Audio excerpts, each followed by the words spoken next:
Joshua chapter 4. And it came to pass, when all the people had completely crossed over the Jordan, that the Lord spoke to Joshua, saying, Take from yourselves 12 men from the people, 1 man from every tribe, and command them, saying, Take for yourselves 12 stones from here, out of the midst of the Jordan, from the place where the priest's feet stood firm. You shall carry them over with you, and leave them in the lodging place where you lodge tonight.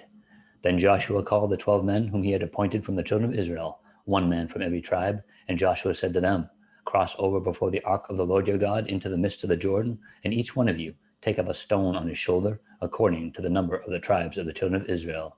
that this may be a sign among you, when your children ask in time to come, saying, What do these stones mean to you? Then you shall answer them that the waters of the Jordan were cut off before the ark of the covenant of the Lord. When it crossed over the Jordan, the waters of the Jordan were cut off, and these stones shall be for a memorial to the children of Israel forever.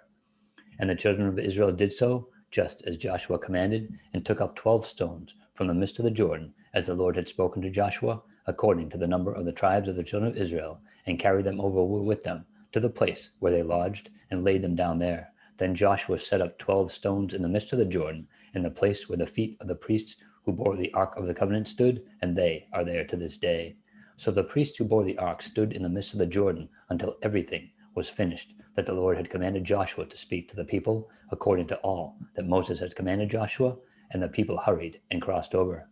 Then it came to pass, when all the people had completely crossed over, that the ark of the Lord and the priest crossed over in the presence of the people, and the men of Reuben, the men of Gad, and half the tribe of Manasseh crossed over armed before the children of Israel, as Moses had spoken to them. About 40,000 prepared for war crossed over before the Lord for battle to the plains of Jericho. On that day the Lord exalted Joshua in the sight of all Israel, and they feared him as they had feared Moses all the days of his life.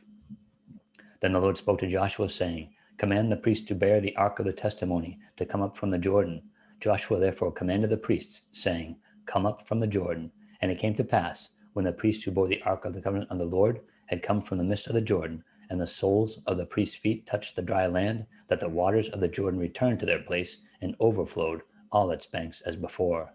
Now the people came up from the Jordan on the 10th day of the first month, and they camped in Gilgal on the east border of Jericho. And those 12 stones which they took out of the Jordan, Joshua set up in Gilgal. Then he spoke to the children of Israel, saying, When your children ask their fathers in time to come, saying, What are these stones? Then you shall let your children know, saying, Israel crossed over this Jordan on dry land. For the Lord your God dried up the waters of the Jordan before you until you had crossed over, as the Lord your God did to the Red Sea, which he dried up before us until we had crossed over, that all the peoples of the earth may know the hand of the Lord, that it is mighty, that you may fear the Lord your God forever.